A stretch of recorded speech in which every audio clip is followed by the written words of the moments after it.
Now, it was called Nigeria's Arab Spring, the mass EndSars protest that invigorated tens of thousands of Nigerian youths 2 years ago this week, rocking the country for a fortnight.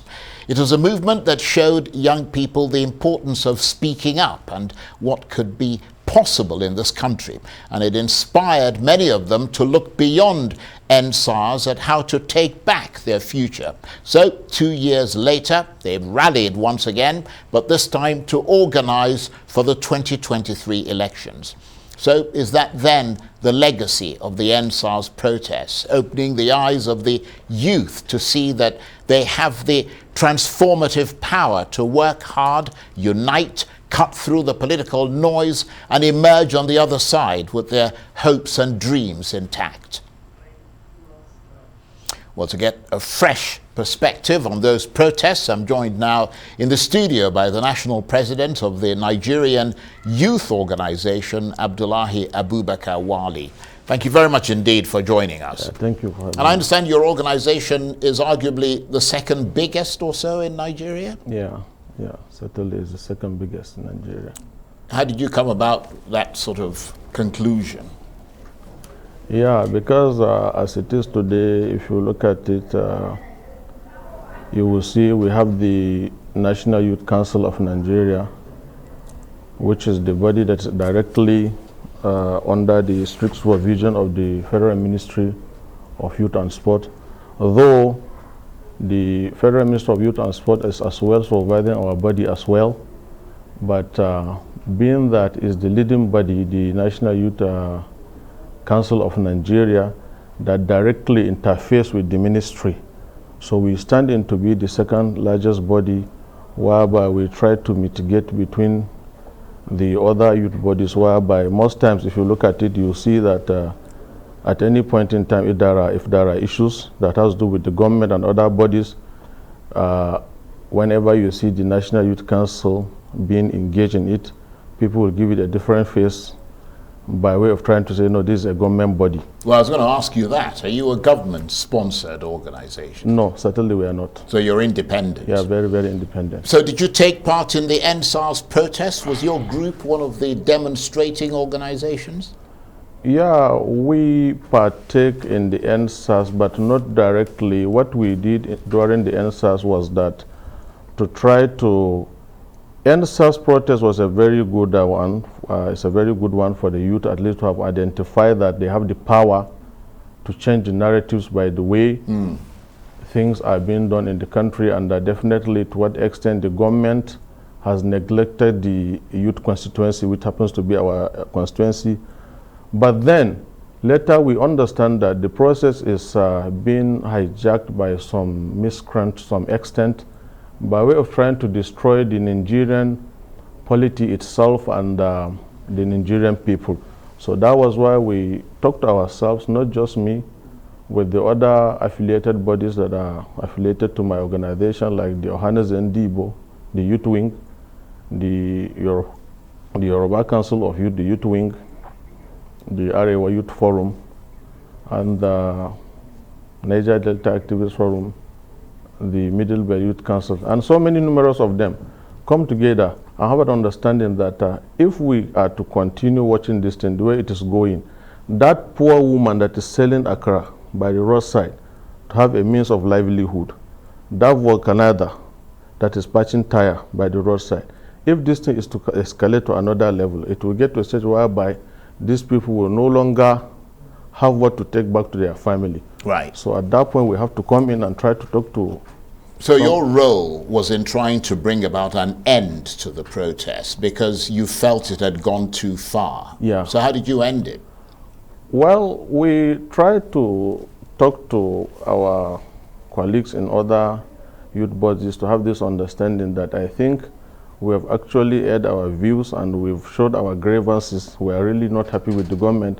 And one thing is that we as the youth, we said we don't want EndSars.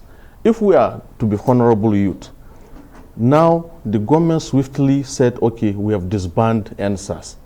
At least if we are to be honorable enough, we should now say, okay, since you've agreed that, okay, you've disbanded EndSars, okay, we have so demands we are presenting to you. What can you do about it? But rather, the EndSars protest continued. So automatically, this shows that to some extent, the process is being hijacked to some extent.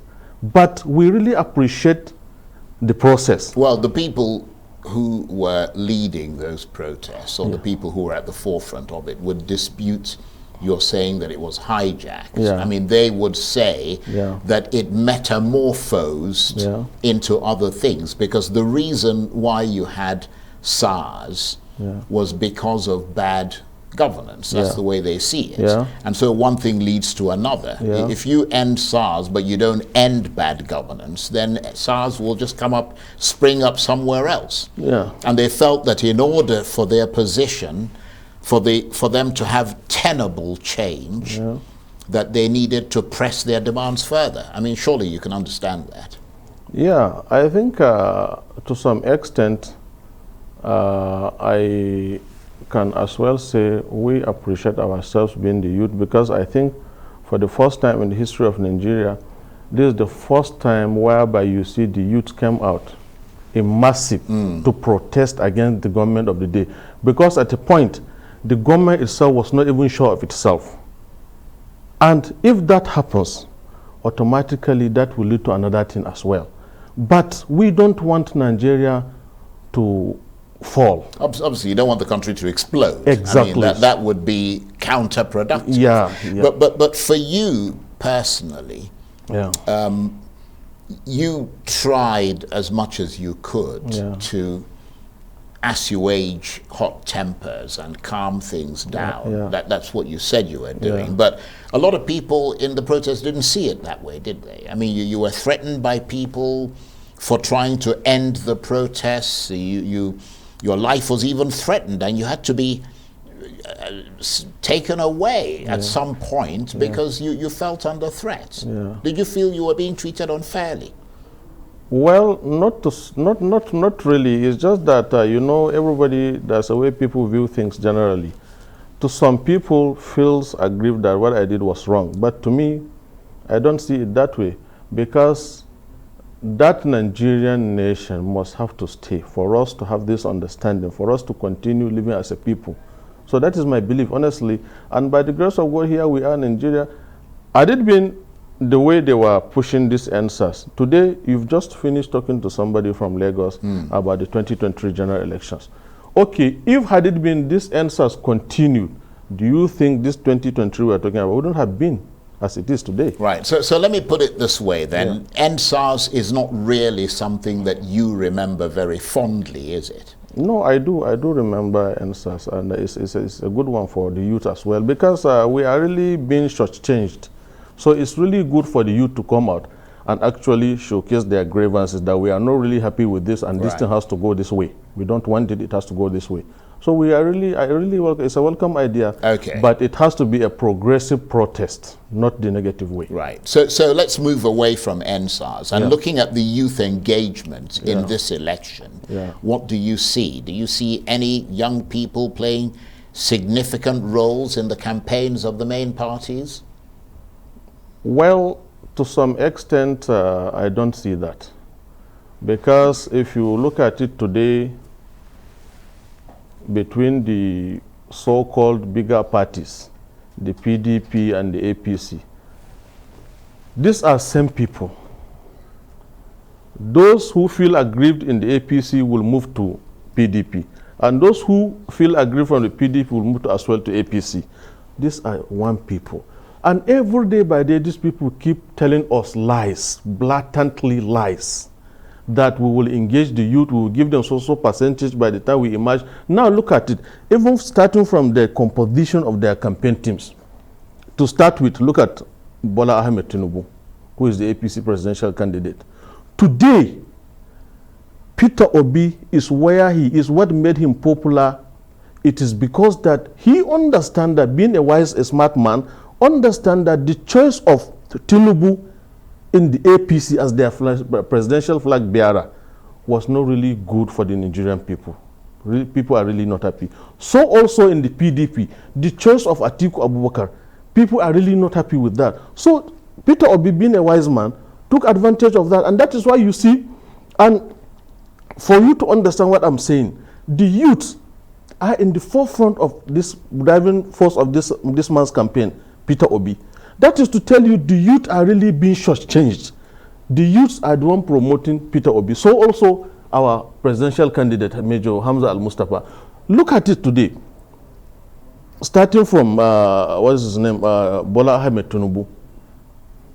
These people that are in the forefront of his campaign, serving governors, former ministers, serving ministers, are in the forefront of this man's campaign.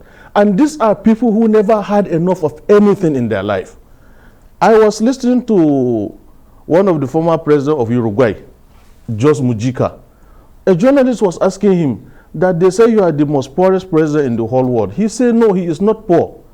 He is a contented man. He is never poor, he is a rich man. That those who are poor are those who never had enough of anything in their life. And these are guys who were governors, ministers, still are in the forefront of this man's campaign, trying to take advantage of his position, as they say, whether he is ill or whatever. Trying to take advantage of, in fact, some of them now, I learned that some governors have started even scampering to be chief of staff to the president. Now, do you see these people allowing any young man to come to the fore that he will be, they will never allow any young man to be in the forefront of this man's administration. So also, look at Atiku, Senator Dino Melaye, Senator Abdul Ningi, and the so-called Namadi Sambo and the rest of them. Those are the people who were in the forefront of his campaign. Where do these people want us to belong to?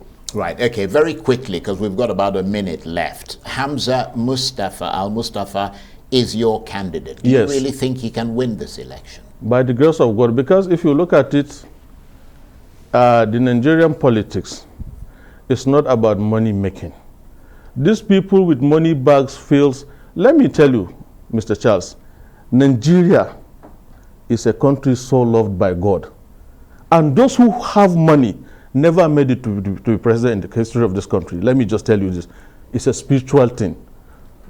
Look at it starting from Shagari, a classroom teacher, when the other big boys with so much money around them. That one ended coming to Abdullahi Abubakar, head of state. Ordinarily, IBB masterminded Abdullahi Abubakar being the head of state of Nigeria. IBB should have asked Abdullahi Abubakar, please come. Now that I'm here, I'm retired, you are in charge. Do the needful. Let me come in as the next elected president. Rather, God did not give them that wisdom. IBB ended up going to prison to bring somebody, former President Obasanjo, sponsored him, this man became the president. After that, this man exiting, the bigger boys, the likes of Peter Odele and what have you, with so much money around them. Obasanjo stood his grounds. Eradua, silent governor in Kaduna, in Katsina there, brought him to the fore, insisted. The man said, sir, I'm not even well, I don't have money, I don't have people. Obasanjo insisted. In the battlefield where they were campaigning, Eradua slumped, flown abroad to Germany. Obasanjo had to put a call to him because there was rumors that the man is dead. He had to call him that, Omaru, are you dead? The man said, sir, I'm very much alive. Came back, became the president, later died. Jonathan, who was a very, very unpopular deputy governor, later governor, now vice president, become president. Now that he have all the apparatus of government, police, DSS, and what have you, say he want to be president. God say, no, I don't do it that way in Nigeria. Brought in President Buhari, who does not have money. So also, watch it. What we need in Nigeria now is somebody who will secure this country. Not all these people coming with big money that I'm doing this. Well, you've made that point. I really appreciate, very interesting talking with you. You've got a very interesting perspective. Abdullahi Abubakar Wali is National President of the Nigerian Youth Organization. Thank you very much indeed. Thank you for having me.